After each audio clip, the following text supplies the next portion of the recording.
The Movies of the Meek, where we watch made-for-TV movies and miniseries so you don't have to.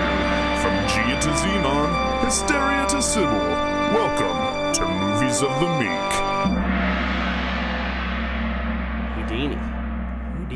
Houdini is our first miniseries ever. Mm-hmm. It is based off of the life of the great magician Harry Houdini, also known as Eric Weiss. And it's also, oddly enough, a History Channel miniseries starring the great actor Adrien Brody. It's from 2014, and he also was nominated for a Best Actor Emmy for this. Really? Yeah. What? How does that make you feel? Confused. No, he was fine. He was pretty good. And I'll say, I watched this maybe a year and a half ago, and I thought that I gave up on it, but it turns out I have seen the whole thing. I thought you were going to say, last time I saw this was a year and a half ago. You're doing all this from memory. And when I saw it about a year and a half ago, either one, my standards were really high, and they've just been crushed by life/this podcast, or I don't know, maybe my expectations were too high because it's Adrien Brody, and we all know that he was a great actor. Still is. And also, as a huge fan of Harry Houdini, I've read 3 books about him, including one that I had just read one before watching the movie, which is called The Witch of Lime Street, and it's about Harry Houdini's battle with all of the mystics. And it's a fucking great book, and so I just read one, and so then I was watching this movie, and I was like, whoa! but something about me watching it last night, I was like, this is a fine movie. That was probably one of my favorite parts, was the whole mystic battle at the end. And all of that's historically accurate. Yeah, that's why I liked it. Of all the stuff that happens in this movie, that is the stuff that they did nail. They got that stuff down. He went hard on those mystics. Yeah, he went fucking hard on those mystics. Lady Doyle got owned. And it reminded me of what's his name? It's James Randi. James Randi is he's a magician known as the Amazing Randi, and I would say 30-something, 40-something years ago, he started doing the exact same thing, basically taking off where Houdini had left off, and he challenged all the psychics of the world, all the telepaths of the world, and this is, alright, so it started off with $1,000 bet. He was like, I'm a magician, if you can prove me wrong, I will give you $1,000. No one could do it. He was like, fuck it. $10,000. No one could do it. By the time that they got to like the 70s, it was up to $100,000.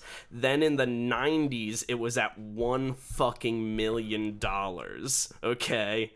Still no one was able to prove him wrong, and then my personal favorite thing, in 2015 he fucking gave up.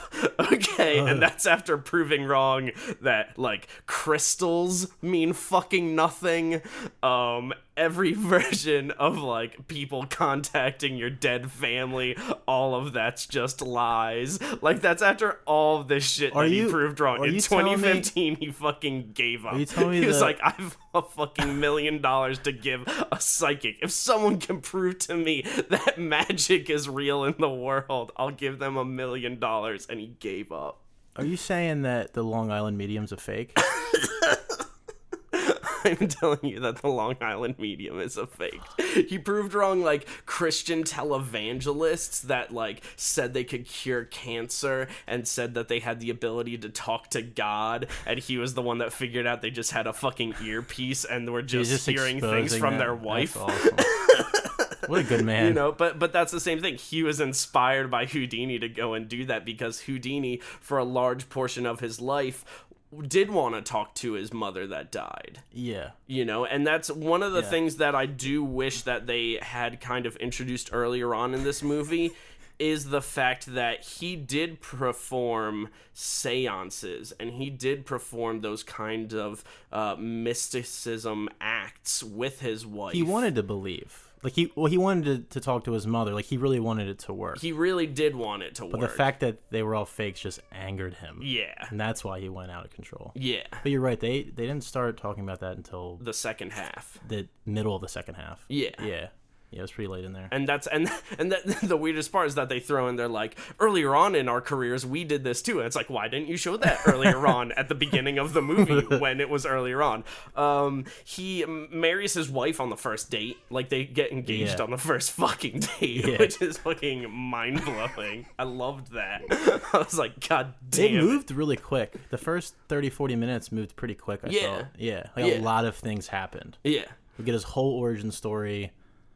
And then after his origin story, it followed his like the first like 3 big escapes he did. Yeah. And then he turned into a spy. And then the movie really took off. I wasn't expecting a spy movie. I forgot that it was a spy movie, and while I was watching it, I was like, oh yeah. Oh fuck. Which is completely factual. That's from what I read. It's all fake. I know. None of that fucking happened. I looked it right up. I was like, "There's no fucking way." That's like what is let's backtrack a little bit. So it goes through his childhood. He runs away from home because of the terrible relationship that he has with his father. Mm-hmm. He runs away from home. He goes and he joins a circus, and it's when he's traveling with the circus that, you know, he's learning about the great Houdini, and he's reading his book because it's like his Bible, and that's when he learns that a lot of that shit was a lie. And there's actually a pretty solid quote from that scene, which basically, in my opinion, sums up the movie, which is, that book you treat like the gospel, there's only enough truth in it to make you believe the lies, because that's how magic works, which is kind of just a metaphor for this movie, where it's like this character that is larger than life, the only way you could really depict him well is to just make up a whole bunch of shit that makes him larger than life, you know? Yeah. Which many people, of course, are going to be like, hey, man, his life was fucking crazy enough. Like, you should have just done it by the books, which is pretty fucking true. Yeah. Like, I would have been completely fine with, like, just a drama, like, period piece about him. Yeah, and like... But we got so much more. We got so much more, you know, and he did really, like, he did have people punch him all the time.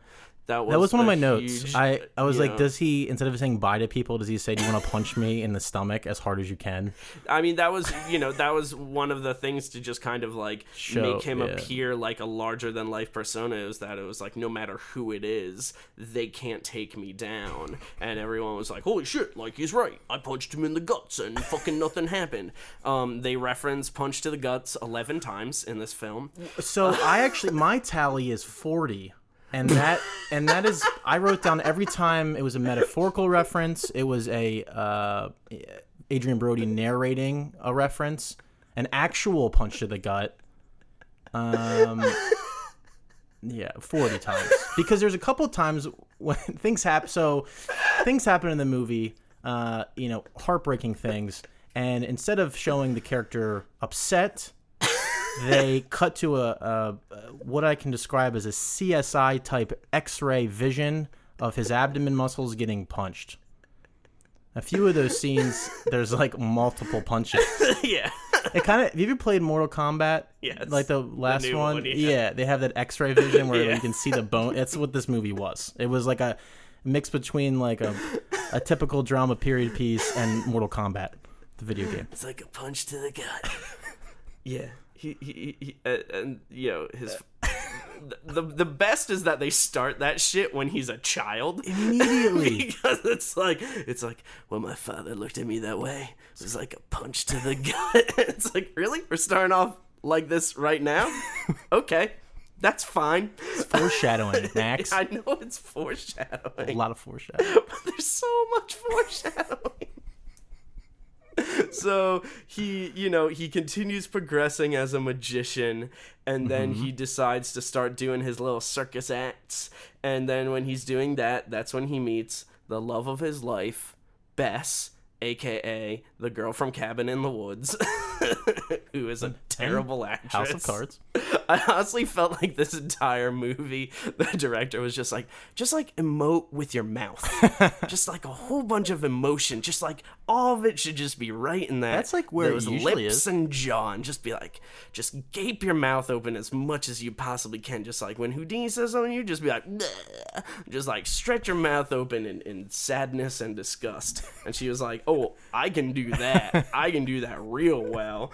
And so then he proposes to her on the first date. Immediately. That was a cute first date, though.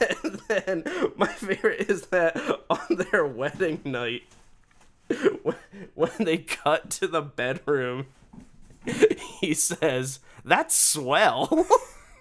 Doesn't he make her climb in that trunk like the first night they sleep together? So he makes her climb into the trunk the first night that they sleep together, and so that becomes an ongoing thing. It's like, you didn't marry me just so that I fit in the trunk. Yeah. And then on his deathbed, he's just like, it was never about the trunk.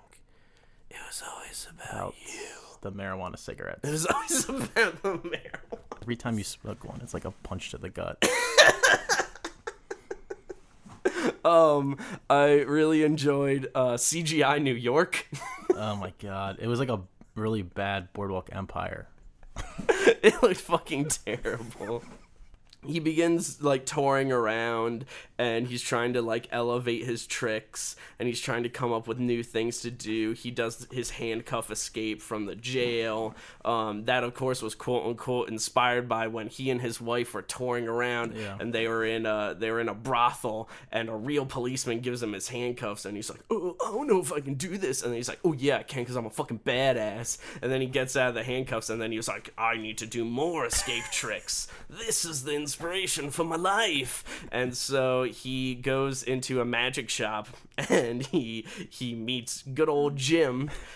Jim, aka dude from Mirrors 2. aka Cheddar Bob from 8 Mile. I know I recognize him somewhere. Cheddar Bob. I love Jim. He's so good. He was fine. He was good. He was good. He was fine. You know, he served his purpose. But yeah, and so then they just continue doing escapes, and then that's when it's during that point where we get to Houdini is now touring around the world, and so MI5 hires him to deal with espionage, and that's when he has a throwaway line that's just like, and that's when I learned that like the greatest magic of my life would be espionage. I was like, now that's good writing. That's some good writing right there. I didn't like the narration at all. Yeah, okay. I think it would have been a better movie if they didn't have at least as much of it. Yeah. But how could we possibly know what's going on without Adrian Brody telling us? Yeah. This movie treats the audience like they're 5 years old. Yeah. Which I think is my biggest problem with it, is just like they think maybe because it's a made-for-TV movie, but they think we're the dumbest people. Yeah, and that's one of across the board. One of my favorite comments about that is Dan Harmon, who was like, do you really need narration over your shitty script? Do you really think that you can't achieve in moving pictures like what everyone else has been able to do? Like somehow you adding narration is gonna convey more than every millionth of fucking television shows has ever done. He was like, you have to do like cut to douchebag eating a sandwich, narration, that's me eating a sandwich. My favorite it wasn't even narration, it was actually, someone said this, Bess was reading, I think it was after Houdini passed away at the end, he's reading the note from Arthur Doyle. Yeah. And he's like, me and Houdini had our differences and blah, blah, blah. But ever since my wife talked to his mother, things were different. And then Bess, looks up from the note and, says, that didn't happen. The audience knows that didn't happen. That's...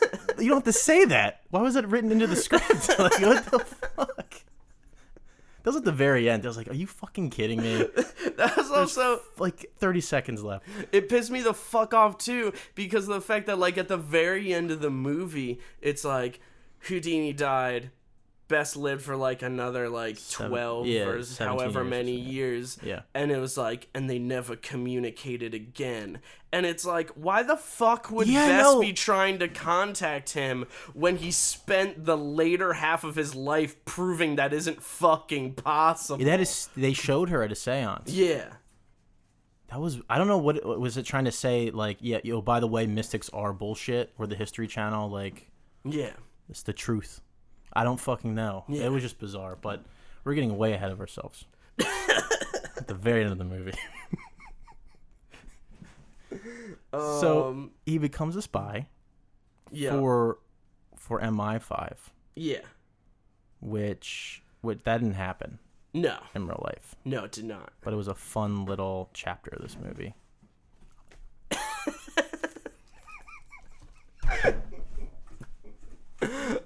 Yeah, so he did not work with MI5. He was not a spy.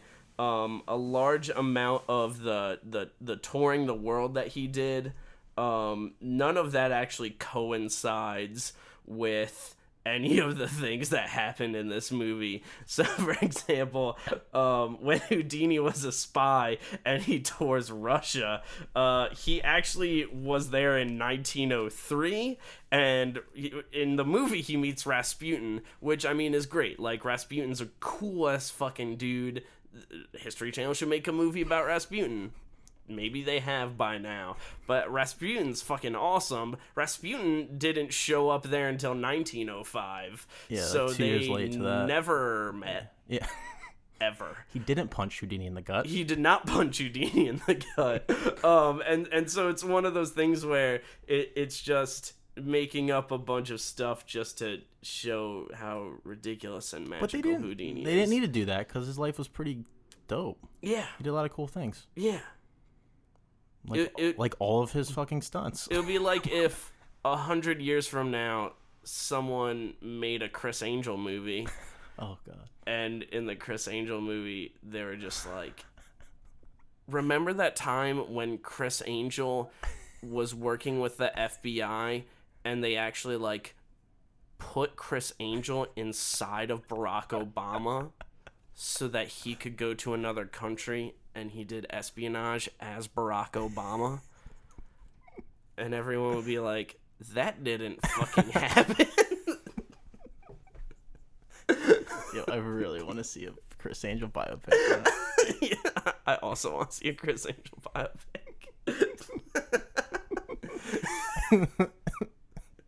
The whole movie, there'd just be narration about how he's a mind freak.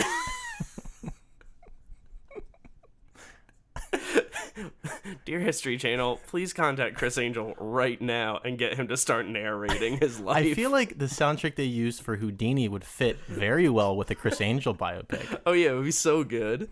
It would be amazing. Can you explain the music in this movie? What? No? It was like glitchy industrial music. Yeah. Yeah. It was just like the Nick again. That's all it is. I don't know how you felt about this, but there's like a huge jump in time that happens.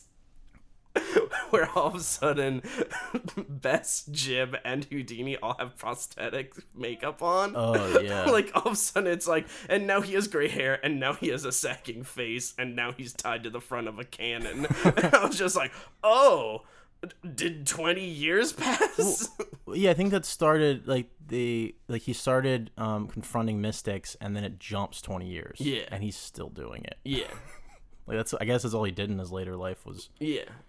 And some tricks. Yeah, because she best made him promise not to risk his life anymore. Yeah, but that didn't happen in real life. And, like, it cuts to him, like, 50 years old, strapped to a cannon. Yeah. I get that. He almost dies in that one, I think. He's very close. Yeah. But yeah, that was super fucking weird. The jump? Yeah, the jump in time. That whole second... Like, part 2's weird. Like, I don't know. I feel like I feel like the first part flowed better. The second one was kind of a little all over the place. Yeah. Because it picks up right after he jumps off the bridge. It was like mid It was like mid stunt, and then I don't even know what happens right after that. Is he still a spy a little bit? Yeah, maybe. Yeah. Then he gets in the Mystics. Yeah. The second act's really about his mother. Yeah, because the thing that basically like jumpstarts the Mystics thing is that he's doing another espionage mission for MI5, and so he's across seas, and that's when he meets Sir Arthur Conan Doyle, the writer of Sherlock Holmes, which that did happen. That's cool. And so it's when he does meet him that, of course, Sir Arthur Conan Doyle is like, my God.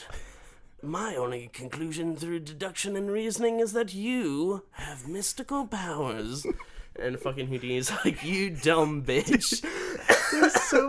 There's like 3 times that happens. He goes up to him, yo, you do some real magic, right? And Houdini's like, no, these are tricks. Like, you of all people should know this. Yeah.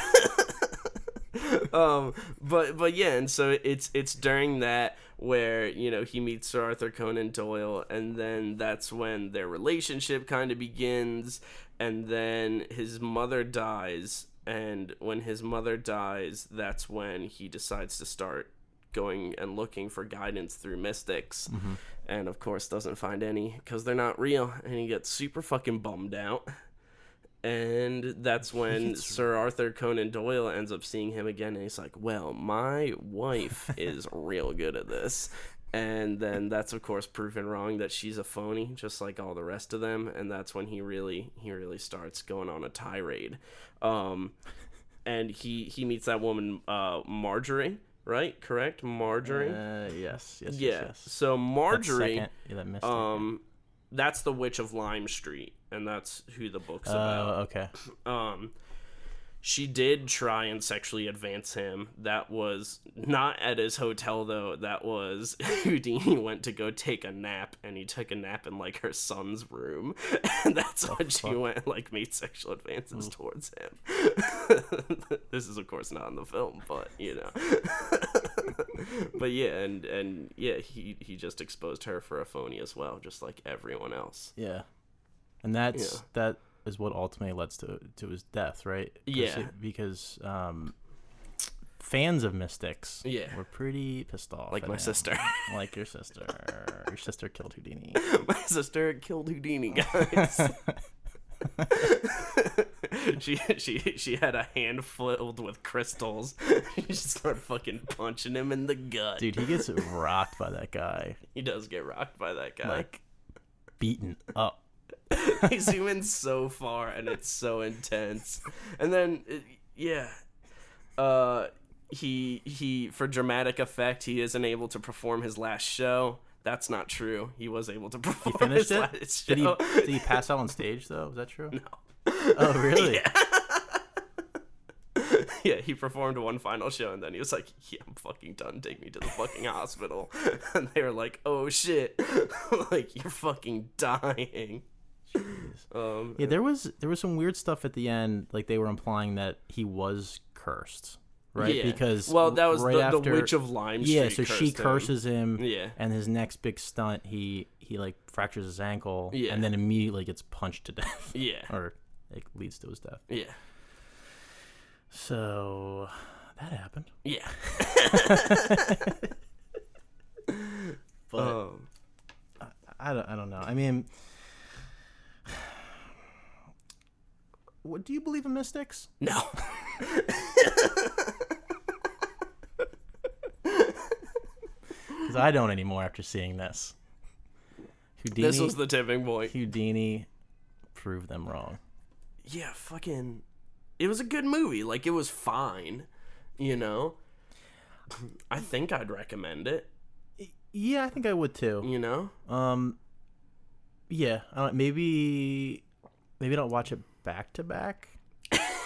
Like, watch one night and then one the next. Okay, yeah. Maybe. Like, instead of doing the full 2.5 hours. Because it is a movie, right? It is one movie, but I felt like the way each act was structured, it was like better watched separately, like a TV show. I mean, it is a miniseries, right? Yeah. That's how I felt anyway. Okay. Yeah, it's a little disjointed. I know. I actually thought, like, if this was maybe like a longer miniseries, like 6 episodes, or like they had a little more room to work with, it could have been kind of cool. Yeah, because they covered a lot. Like they could have done an episode just on his origin story, and but yeah, I would recommend it. Adrian Brody he killed it for what he was given. Yeah, I think some of the lines he delivers are a little cheesy. Oh yeah, and cringy, and like. I mean, besides the punch to the gut stuff, and like there are numerous times where he references I'm a little tied up at the moment, or this could be one of my final escapes, and he says that when on his deathbed. This is my final escape. This is my final. A lot of references to being a magician. Yeah, but it was entertaining. It was fun. I know that you saw some goofs. You picked out some goofs in this movie? Yeah, so just from my own knowledge of Houdini, the main trick that opens and closes part 1 never happened. He never did an ice trick. Houdini didn't have any issues with his father, and he also never joined a circus to begin his training. He never had a performance in a brothel. He did jail escapes. That is a known thing, but that didn't propel him to any type of fame. It was just like he hired a manager. Like if you have a good enough manager, like they'll get you bigger acts, and if you're good enough, you'll continue moving forward. That's the way show business works. He hired his manager in England, and it was he just got bigger when he toured Europe. He reached his height of fame basically around 1905. He didn't meet Jim Collins, who was his guy that helped him build his set pieces and everything like that. Didn't meet him in a magic store. He met him in England, just like his manager. Jim Collins was English. He wasn't. Wait, he wasn't Southern? He was not Southern. Houdini, of course, was never a spy. We already talked about that. Bess didn't have a problem with Harry Houdini doing fucking escapes. Really? Like, she was fully supportive of him doing everything.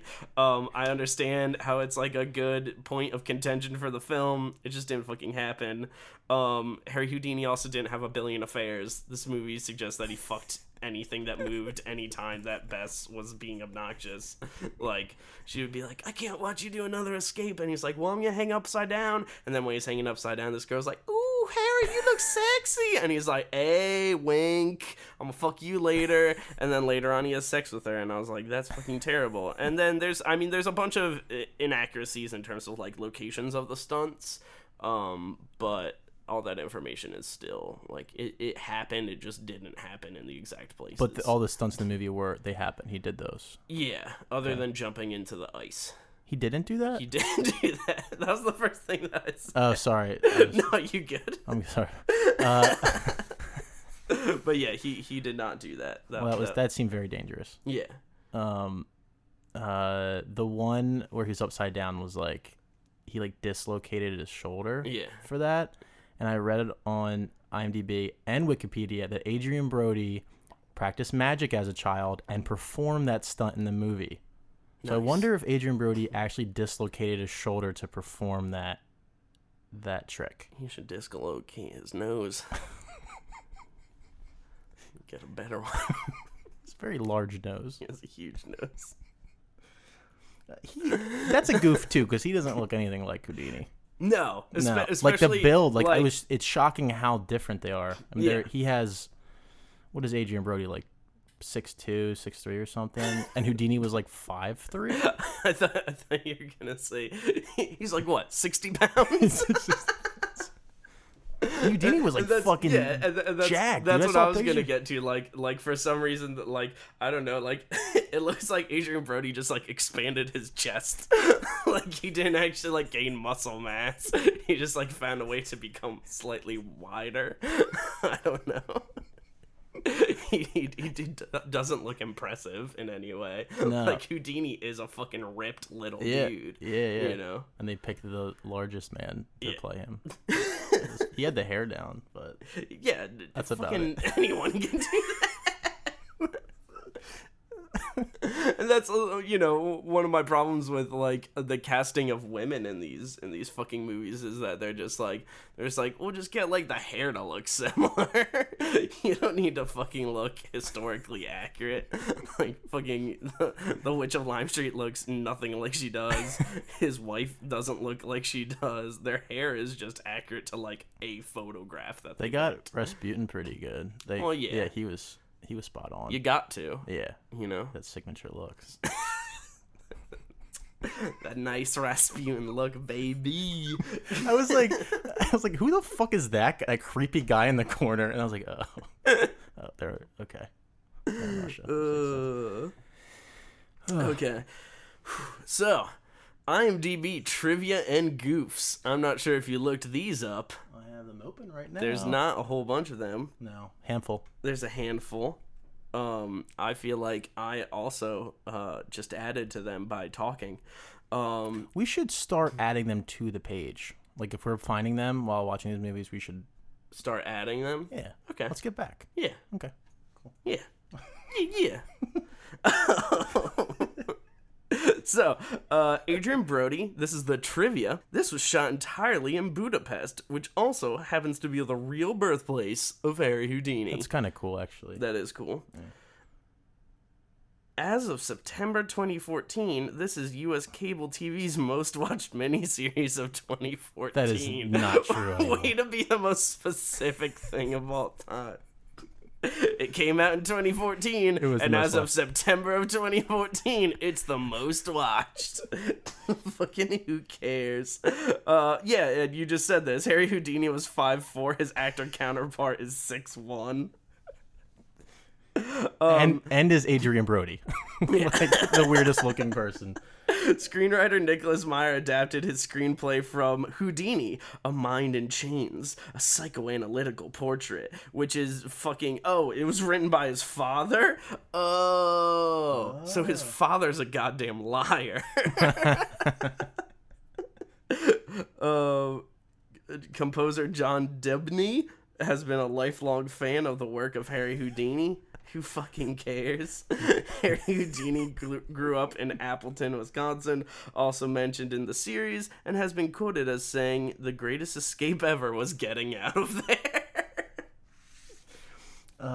The composer, John Debney, just to add a little bit of fun trivia on top of that. Okay. He said he composed this contemporary electronic score with instruments from the period to give you the flavor of the times and give you a feeling of who Houdini really was. What? It's a quote. Are you sure? That's a quote. Okay. It's funny because I really didn't know who Houdini was at the end of this movie. Just know he really loved his mother, and he liked doing escapes. Well, as a Houdini head, I knew before and after this movie. I just found out you were a Houdini head. Love magic. I love it. This podcast is bringing us closer, Max. So now for some goofs. Some good old goofs. Oh, the men dressed in Civil War uniforms to fire the cannon Houdini is tied up in front of are wearing cavalry uniforms, not artillery uniforms. Cavalry used yellow trim. Artillery used red. Psh, how did they fuck that up? Houdini's eye color changes from brown when he was a boy to green as an adult, even though his American passport lists his eye color as brown. There's no attempt to disguise Adrian Brody's natural green eyes. That's like, I don't know. I mean, out of all the things you're going to point out with Adrian Brody, like, it's his eye color that differs from Houdini, not his fucking, like... I just love... Think of all the things that I just pointed out as, like, fuck-ups in this movie, and these are the things that they care about. The capital of Russia at the time of Houdini's visit was St. Petersburg, not Moscow. Very doubtful he gave a performance to the royal family in Moscow. And then the language of the Russian royal court was French, not English. Well, yeah, fucking... It's like the same thing with fucking any movie. Of course they're gonna talk in English. That's not a goof. That's not a goof. That's just trying to reach a broader audience. You pick English. Well, they did have a couple subtitle. Yeah, but that was for his father and his mother. Yeah, yeah. That was a character thing with his father. So he refused to learn English. And he got kicked out of his church. And then that was also for the reveal for the mother with seances where they were just like, she's saying, "I love you, my boy. God praise everything." And he's like, "Bitch, my mother never spoke English. I love you, my boy. Bitch, baby. I love you, baby boy. This is Mama Houdini. Remember the clinky coins on the ground. You had many flashbacks of the coins." I love that flashback when he's shaking shake me, mama, shake me, shake me, mama. And there's that they flash back in black and white, and he's just the little boy's like going just fucking getting jerked. He's like, ugh. Shake me, mama, shake me. Look at the queens. The queens of the ground. Oh. And then the dad gets fucking fired. He's like, "You fucking piece of shit, kid." Like, be glad that he's supporting her, you piece of garbage. He's a dick. He is a dick. 5 stars. 5-star film. 5 stars. Before we end, okay, what was your favorite escape from the movie? Or favorite? How about favorite trick? It doesn't have to be escape because not all those. My favorite escape is the one where he's in Chicago and he has like 1 billion fucking chains on him, and they're like, "Yeah, we know how to lock people up down here. We can you'll never be able to escape this, Harry Houdini." And then when he escapes, the guy looks out the window and goes, "Houdini!" That was my favorite. I love that one too because they put him behind a curtain and like he could have just grabbed a key off the ground for all they know. Like that wasn't impressive. Yeah, just watch him.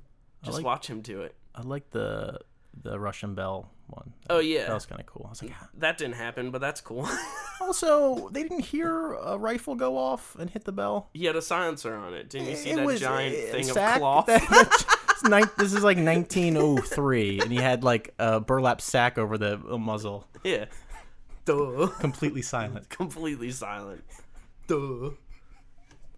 You know, there was a lot of wind. Couldn't hear it because of the wind. He was far away, maybe. Yeah. Guns are loud, though. Guns are loud. Pretty loud. But he was far enough away. And in fact, when they do the, how'd he do it scene, the gun sounds very loud when he shoots it. Yeah. Yeah. That's fine. Just in Jim's head, though. It's just in Jim's head, yeah. I wish we got more of Jim. Cheddar Bob's good. Good actor. I just wish. Oh, dude. Oh, I almost missed it. When he was mourning Houdini at the end, when he destroys his shop. Oh, yeah. Holy fuck, dude. That was the most over-the-top performance I've ever seen. He kneels down in front of the glass chamber. It's just like you can't hear it because there's that fucking Slipknot music playing full volume. Next week we'll be watching Cyber Seduction, the 2005 Lifetime masterwork.